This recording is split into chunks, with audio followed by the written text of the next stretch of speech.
Američki general jasan: britansku vojsku ne smatramo borbenom silom.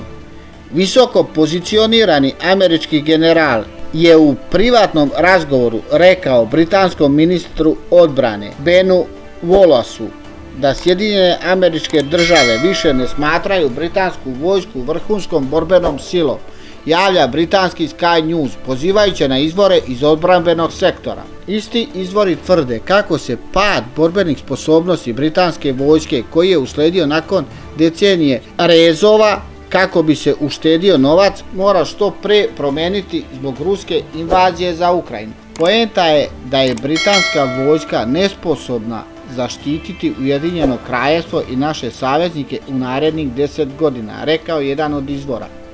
Odbrambeni izvori tvrde da britanski premijer Rishi Sunak rizikuje neuspjeh u svojoj ulozi ratnog premijera ako ne preduzme hitne korake s obzirom na rastuću bezbednosnu prijetnju koju predstavlja Putinova Rusija. Ti hitni koraci trebalo bi uključivati povećanje odbrambenog proračuna za najmanje 3 milijarde funti godišnje, zaustavljanje plana o dodatnom smanjenju broja vojnog osoblja i ublaživanje prava o nabavci, što bi omogućilo Ujedinjenom Kraljevstvu da krene u ubrzanu nabavku oružja i municije, navode izvori.